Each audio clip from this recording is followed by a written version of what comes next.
Welcome, everyone. My name is Dr. Jerry Wintraub. I am a holistic optometrist practicing in New York, but I'm also on the board of directors of the North American Light Association. And I really have to tell you the honor of interviewing Ben Brodhead, who is an acupuncturist. And I wouldn't even call him an acupuncturist. I would say a many varied individual from Savannah, Georgia, and I'm really excited about this interview. Let me give you a little bio of this fellow. Okay. Well, first of all, welcome, Ben. Thank you, Jerry. I'm happy to be here. This is really exciting. Benjamin Brodhead has had a very eclectic life, which has instilled a lifelong pursuit of understanding the human condition, nature, healing, and energy. Ben received his bachelor's in anthropology from the University of Georgia, where he studied multicultural healthcare. During that time, he began to attend national homeopathic and herbal medicine conferences. In 2010, Ben graduated from the Seattle Institute of Oriental Medicine and received his master's in acupuncture and Oriental medicine. He has been practicing the healing arts in Savannah, Georgia, since 2011, and opened his private practice, 8 Cranes Acupuncture, in 2013. In 2020, Ben met Vanessa Cisneros, who also is an acupuncturist, but if some of you may know her, as she is on the board of directors of ELA and is the founder of the North American chapter. She mentored him in further exploring sound and light therapies and introduced him to our International Light Association. Since then, he has incorporated various aspects of sound and light therapies into his healing work, including biosonic tuning forks, the BioWell for diagnostic, therapeutic, and research purposes, color tonations during acupuncture sessions, and color and sound applied to acupuncture points and the chakras. Well, so after all that, I want to say welcome to Ben. And, it really is, it's super exciting to have you here. And I know that everybody is very interested in what you have to say. So let me open this up and ask if you could just give us a short summary of just the nature of your practice, or, you have so many hats. How do you define yourself these days? Well, these days I would kind of define myself as a practitioner who has his foundations in Chinese medicine, but who has expanded the modalities that I've been using into incorporating sound and light therapies into my practice. And it has been a real wonderful journey over the last year to explore and use these tools, which I got exposed to in 2020 when Vanessa was briefly here in Savannah. I'm very excited about the world of biophysics, sound, and light. And I find a lot of therapeutic benefits of incorporating this in and adding it. So my practice is primarily focused on using the diagnostic tools I've already had established for the time I've been practicing in Chinese medicine, and using those to monitor my treatments as I additionally layer in, say, sound or light treatments. And I've had really wonderful experiences seeing transformations in the pulse and people having really good results from adding this as a nice, safe additional layer to my therapies. So I'm very fascinated with just the whole world of understanding Qi. And I find that light and sound are the bridgeway of understanding energy in general. So I find them to be very useful tools to layer and incorporate into healing practices. I'm gonna correct you, haha, okay, in some way, and that is that to say that Ben only has 1 year experiencing this, not true, okay? because what I want him to do, he told me, you told me about your really unique background growing up. And I think that, so Ben, and I believe the audience would really be interested in other words, like how did you get to this place? Because your history is incredibly, I thought, incredibly unique. Can you just share that, please? Absolutely. Well, I guess that's really part of the excitement of exploring these, because it is a falling into a lot of parts of my path that have been with me from childhood onwards. Mm. So I grew up in a very eclectic family. My parents started the first natural food store back in 1978 in Savannah, Georgia, Brighter Day Natural Foods. And growing up in that environment, I was exposed to a tremendous amount of healing modalities, of using nutritional supplements and homeopathy and herbal medicine. And I had exposure early on into getting acupuncture in middle school, which cleared up my headaches and was one of the foundations for understanding that. Simultaneously, I was really involved in the arts, and I grew up doing Montessori children's operas and then acting through my entire high school period of time, which got me into a place of really exploring from the inside out the nature of Qi, the nature of energy, what it is to do that. And reflecting back on that, why I think that's important is I was under the lights in that time frame, and I could see and feel in retrospect, looking back, how much light actually had a way of setting tone and affecting the experience on stage, but also how he would feel. So my journey has really been one from inside out to kind of then looking out at multicultural things from other cultures, and then coming back and kind of returning into just exploring this dynamic of nature and energy. The third thing that was pretty pivotal in my upbringing was my parents were wise enough to send me in international travel. And I did an exchange program with a friend, a family exchange, where I lived in Spain.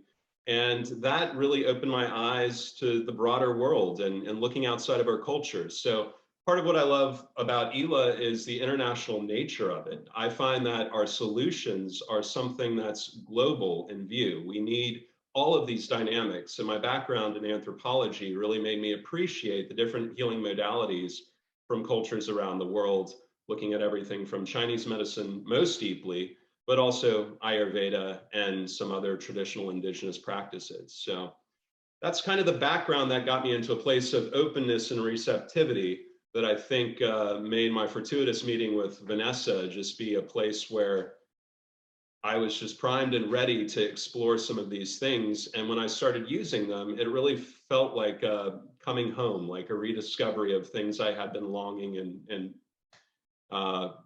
wishing to use again, especially with voice, sound, but then seeing the efficacy of light. And then I had some pretty big aha moments using some of the light tools that I've started using.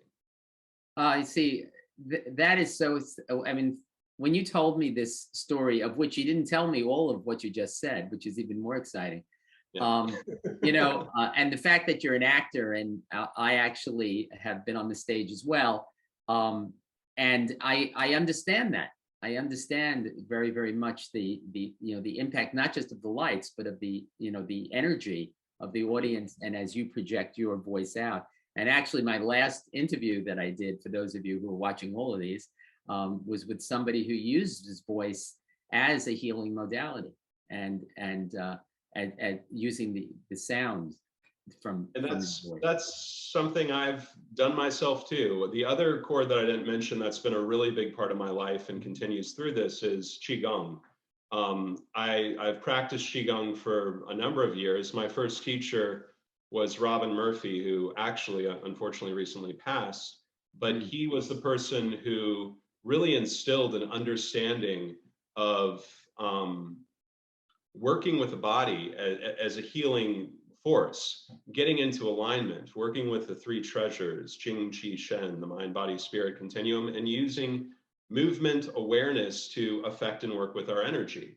And that's something I use therapeutically on the table with patients, sometimes actually having them do Qigong healing sounds, where I might have the needles in and they will actually say, chant the sound of, you know, the heart or something else as we're working on the heart or pericardium channel. And I've seen huge changes with that. And then I've had profound experiences with sound too, studying with Ming Tong Gu at the National Qigong Association conference, and had some pivotal experiences there that opened me up to it. But when I worked with Vanessa, she used the biosonic tuning forks on me once and was helping, just treating with that and with light simultaneously for some back pain I was experiencing, completely cleared up the back pain, and having that aspect of sound and light with a red light that she was projecting on me at the same time was such a multidimensional treatment, and very profound in terms of its effects, that I just realized I have got to start using some of these tools as additional layers to working with So people. that's fantastic. Thank you so much. I'm gonna cut to, as our practitioners out there who are now hopefully salivating at listening to what you're saying. Tell us, let's start out with the tuning forks, just because you mentioned them. How do you use them? And could you give a little background, short Yeah, background on them? yeah. So actually, this comes directly from you, Jerry. Vanessa had me attend some of your classes, and I was learning about these tuning forks, and she said, yeah, there's this amazing guy who's created sound and light tuning forks by kind of working with vibrations. So I thought that sounds interesting. I can use color and sound at the same time. So we basically went in and started looking at those tuning forks. And I attended one of the workshops, and I bought some of the tuning forks that are available. And I started using these during treatments. So part of how I started playing with this is I would do acupuncture and feel kind of pulse changes. And then I would say, well, just what would happen first off the body? Say using some tones, almost like a sound bath off. And I would use them and immediately get a calming in the pulse. A lot of the turbulence in the pulse would start to shift and change. Just using, say, CNG or alpha mu to create a dynamic. And then I read I'm going to ask you to just define CNG and alpha mu, because people aren't going to know what that is. Sure. Okay. So C and G are basically the interval of a perfect fifth, which are used in the biosonic tuning set created by John Boileau. And he has a lot of interesting information about them. He talks about creating neural coherence by using two of them at the same time to basically slow down, calm the nervous system, put it in line where it goes. And something, Jerry, you taught was nascentization as an idea of preparing the body for deeper healing work. So I frequently will use these, sometimes at the beginning before I put needles in, sometimes as I've gotten everything set up and then I'm getting into a place where I want somebody to start calming down and resting, I will just have them listen to them, and immediately you can see a shift in a person's breathing. You can see them breathing deeper. And then if you go and feel the pulse, you can start to feel some of the surface level tension dissolving. So I thought, wow, that's pretty interesting. So then I started playing with the colors a little bit more and thinking about, okay, what can we go? There's different ways to think about this. There's the 5 elements that we know in Chinese medicine with the color combinations that are there, with, you know, blue-green being related to wood and red being related to fire, and different color combinations. So I started playing with, okay, I'm working on an earth channel, say, and I'm doing a tonification on the earth. Well, what happens if I move into a kind of a theta range, which is yellow in terms of colors in this tuning fork system? The earth element is described as having yellow. So I would use it around and kind of feel the pulse and see, and you'd start to get some changes pretty rapidly in terms of, say, the spleen or the stomach pulse starting to fill up if you would have it off the body. And sometimes I've even played with them of taking them, and much like people will use, say, electroacupuncture, you can also use the tuning fork and then just touch it to the needle, and it will vibrate the needle at that frequency. So you need to repeat that. Your voice just dropped. Say that last thing again. I was saying that you can also use the tuning forks with the needles if you're an acupuncturist. So you can take them and touch them to the needle shaft, like the handle, and that vibration will just keep vibrating at that frequency down through the needle. And people will feel a lot more propagation of qi moving through the body, and you'll get some interesting changes with that. So I've played around with using that. I also have used, there's a color chart that was in one of the ELA publications. Okay. There you go. Perfect. Basically, what this showed was the language of the tuning forks that you have. It's showing the omega, theta, alpha, pi, and the different colors that you end up getting from mixing these things. So I realized, well, cool, I've got a palette here that I can work with in terms of color and bringing things to balance. So a lot of how that's come into working is, you know, say somebody is extremely depleted and very lethargic and tired, I might go into a more yang, red-oriented below infragreen kind of range to strengthen and tonify and increase in a way. I've also used red light at times, say on the kidney channel, on kidney 1, where you can put that on the feet to start to do that. And people will have a sense of things going on in their body as you're working in those ways. Or say somebody is really anxious and having a lot of anxiety and needs to calm down. I might go above the green area into your blues and indigos and violets and use those. So it's just been a very helpful tool to layer into treatment. The other part that I use also frequently are these tuning forks, which are the auto C&G, and these are weighted tuning forks. And I use those on acupuncture points, and it's part of a fusion from my Qigong training. In Qigong, we will often use our hands to go over the meridians as a way of guiding the chi through areas. But you can also, if you want to use less needles, but still get a lot of work on a meridian you're working on, you can put a couple points in, and then you can use these to literally go up and activate along the channel to help open the meridian and circulate.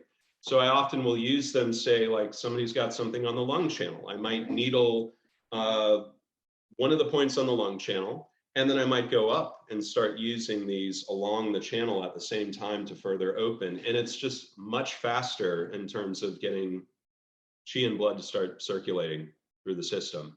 So it's been a way of amplifying things quickly. The other thing is, in people who are very, very needle sensitive,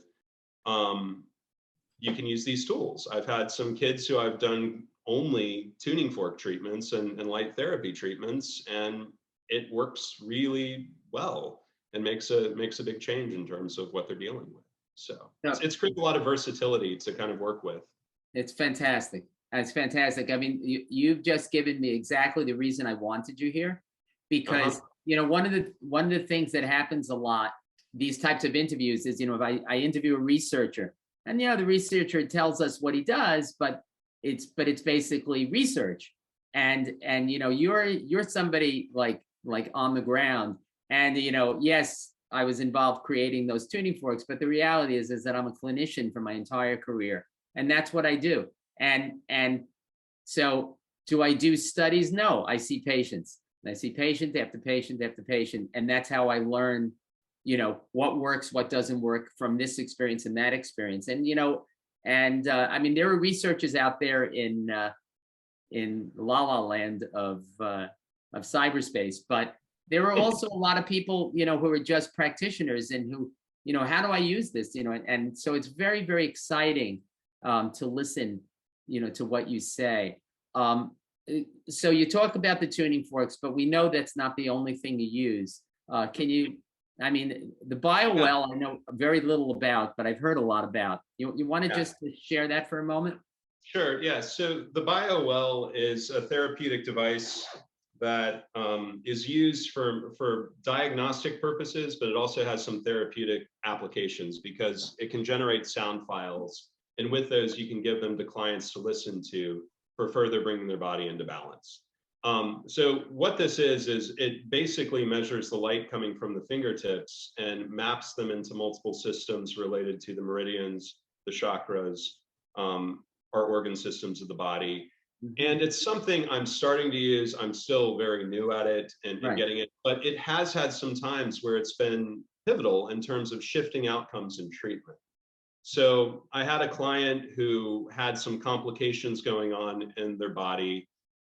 There was a little bit of blood going on in the stool and some other things that made me think, is this, where's this coming from? Is this a deficiency? Is this an excess? Am I afraid of putting, you know, heat into the body, or do I need to like just clear excess heat? So I used this with her, and we basically saw some real global deficiency going on in the body that made me immediately pivot to say, all right, I need to tonify. So I did few needles that day, and I did a whole lot of moxibustion, which is used for warming and bringing up the chi. And we did a lot of moxa on the spine and moxa on the low back. And she started feeling better immediately. There was this sense of like all of her energy returning and coming back. So I measured her afterwards, and I think at the same time I did a general tonation. I do think I used something with the color where I ended up adding like red light or orange light. I can't remember exactly what it was, but that was going on in the background. So when we checked it again, her joules had increased by like, it was dramatic. It was like 20 points or something increasing in terms of her overall energy and vitality, and everything from deficiency went to normal or extra chi in the channels, and she just felt immensely better. So I gave her the sound file from the BioWell to further listen to, which she did, and she you know, continued to feel improvements from that. Right. Yeah, so that was one way of using it. I use it sometimes to just monitor the general vitality of a person, and it opened me up into looking at chakras really for the first time ever, which is why I started working with those, because it monitors them. And I think the big thing about that I'm interested in, there's adapters where you can also use it to measure the energy of a space in a room. And at some point I want to do some teaching of Qigong classes and other things. And I'd be very curious to measure the energy in the environment and how it shifts when people are, say, doing Qigong, or how it shifts when healing is happening in a space. Because a lot of these things that we work with are so hard to quantify and understand. We have a real felt sense of understanding and knowing deep within us, but it's kind of like, no, there's just nice to have a little bit of that outer objective lens of kind of saying, wow, no, there really is something that you're seeing shifting here. It just gives you more confidence in terms of working with someone. Well, you know, what's so cool about this is that you know, so often in my own work, I was only able to gauge success when I had success, but it was very hard to gauge it as it was happening. And so what you're sharing, I mean, that's what was so cool about what you were saying in the beginning about pulse. So what you're saying is that you're using pulse and you're judging, oh, this is doing it, this is doing it, this is doing it, and you're able to read it. Now you have this BioWell, which enables you using, if I understand it correctly, because I don't know it completely, is that it uses sound and light as a way to diagnostically get to the core of what's going on. And then you and what you're saying is that you're doing it along the way so that you're getting a sense as it goes. Is that correct? That's correct. And I've been able to use it at times. It's hard to weave into a practice with how busy it is sometimes in terms of incorporating it. But I've been able to use it sometimes before treatment and after treatment to immediately see what kind of shifts happened on the table. And when that happens, it's very enlightening. You kind of see where things are going and how the body's responding. Right. But same time, it's a lot to understand, and I'm just trying to still get fluent in the language of it itself. But it's got a lot of potential, I see, and it's so fascinating that to me that it's literally measuring biophotonic kind of emission from the fingertips through gas discharge visualization, and it's using light as the way of understanding information, and light, we know, carries tremendous information of what we've seen from how it responds to a person observing light, from double slit experiments that have been done, and other things, which is very, very fascinating. So I'm interested in that aspect of therapeutic relationship awareness, and how being with someone and creating a space for healing influences that entire experience. Right. You know, it's what's interesting. It reminds me of Kirlian photography. You know, remember that? And so, you know, which for those of you who know is a way you kind of measure the fingertips, and you see these, and you can actually photograph energy coming off the fingertips, and then, you know, determine what to do. This is a lot easier than that. And that's where it has its basis from. I know. So there's a lot there in terms of Kirlian photography and understanding that. Right. And so you mentioned that, I mean, you've mentioned a million other things that you use. I don't want to jam the interview up too much, but I'd like to just ask this question, and then maybe we'll go into that. Do you give patients stuff to do at home? in other words, do they only work with you? Do they take stuff? No, You know, I do you give work on? I do give patients things to work at home. I do things with nutritional supplements and You do. homeopathy at times. I do things with herbs. And then therapeutically, the biggest foundation, I'm very much focused on this understanding of self-empowerment, and that healing happens from the inside out. And how do we stimulate our own internal healing process? How do we work towards what the Chinese would call yang sheng, to nourish life?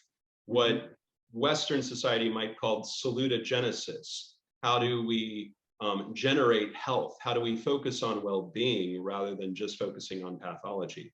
So Right. I tell people straight up, I don't want them to be reliant on me as the only person of acupuncture. I want to kind of teach them, here, you can use, though we use the tools of needles, we can work with this matrix through self-applied acupressure, through massage, through meditation and awareness, through making sounds yourself, through working with your body, say through a yoga practice or Qigong practice or something where there is moving meditation, where there's an aspect of working with ourselves fundamentally on these levels. So I often will give people some things related to Qigong. I will often, if they have repeated patterns, show them acupressure points they can use. And I've had a couple people, one of the tools I've been using is this flashlight from Teresa Sun, which is really meant for home therapy. But I had one person who was so impressed with me using it with her that she went and bought one herself, and she has one at home, and she's been using some of the home therapy for that. So, you know, just showing that, oh yeah, you can use these different tools and ways to do that. I also have had a couple people buy the CNG and the Auto 128 and start to use those as a way of listening to things. So those are some of the tools I use. I kind of try to meet the person where they are, see what they're actually willing to do, see what changes we can do. Some people just want, you know, a lot of people just want a pill or an easy fix, and there's not really that. But understanding the aspect of what lifestyle ways, how can you be engaged in your healing process is a lot of the conversation I end up having and trying to inspire in people. You know, it's so great, because that's what's so wonderful about light and sound in many ways, is that it's accessible. You know, you don't have to buy this, you know, oh, by the way, if you buy this $5,000 thing, then you'll be able to do this. And, you know, and then who can actually do that? And so you kind of come along and, you know, I forget what CNG costs, I think it's like $60, you know, and then suddenly you're able to have this incredible source of healing, you know, at your fingertips. So we're actually pretty much almost out of time. I did want to, you know, this, I told you, I said to this Yeah, I'm sorry. in the beginning, I said, my God, no, you've been fantastic, fantastic. I told them that there is so much to talk about that there's just no possible way. I mean, I know you use something called the Photon Wave, and you use other types of things. Why don't you give a 1 minute on Photon Wave? But then I got to ask you, I really wanted to see where your future lies. That's my question. Sure, absolutely. So the Photon Wave is something that Vanessa lent to me to kind of explore when she was in town. And I didn't really use it clinically, but I used it personally, and it had some very interesting benefits from using it. So the Photon Wave is basically this kind of long tube that you look through, and you cover up the head, and it's using light in the eyes, and it has a different flicker rate. And there's these different programs that are using light to treat you, and it's using light in relationship basically kind of with a homeopathic use of light. So you have these different vials of things that can be used for helping to detox the body. And there's ways of helping to add a signal to the body or take a signal from the body. So I went through these detoxification things. And one of the things Vanessa had said might happen and did happen for me is that pretty soon after doing kind of the initial part, I had a real increase in terms of my sense of taste and smell. Everything became much more acute in terms of the awareness around that. I also feel like my perception of light started shifting with using some of those things, just more of a general awareness of light. And that has increased actually using all these tools. There's more awareness of almost a relationship of interacting with light that is quite fascinating as you start kind of working with these sorts of tools. Right. Fantastic. You know, and for those of you who know optometry at all, you know, syntonics that we used is in many ways the same sort of thing as this photon wave. I think photon wave's probably taken it further, but I'm going to just finish this up because now we're really out of time, and just say and just ask you, you know, where do you see your work going? What are your future dreams, if you have any? Yeah.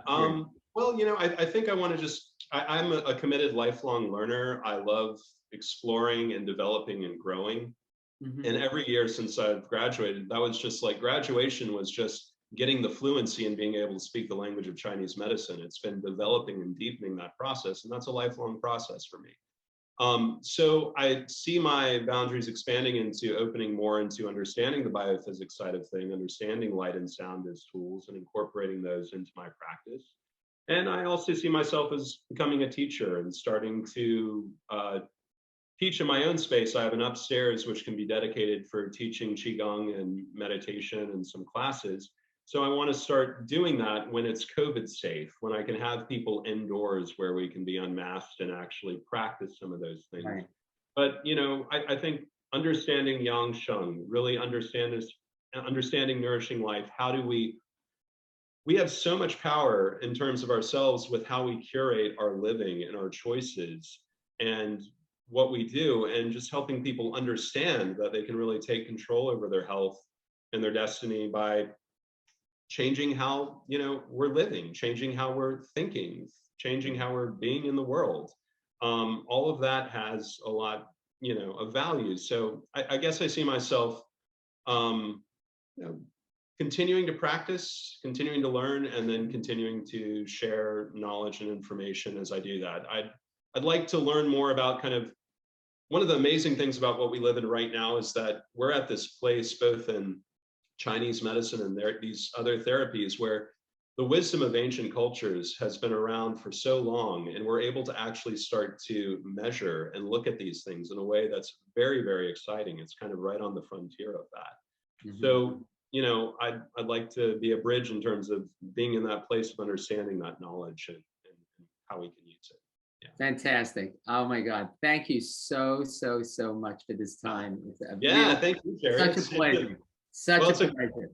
it's an absolute pleasure and honor to work with Ela. I've watched quite a few of the talks. I'm really, it's just very heartening to know there's an organization that's doing this kind of work, Right. and Fantastic. offering this kind of you know, just kind of light in these challenging times. It's really exciting to have all of this here. So I feel very honored to be part of the conversation, and I appreciate all the good work that everybody at Ela has been doing. And I look forward to the time when you know, there'll be international conferences and I can have an excuse to jump over the pond sometime. That makes a lot of sense. All right. Well, thank you. We will, hopefully, maybe we'll do a round two. It was just great. Thank you so much.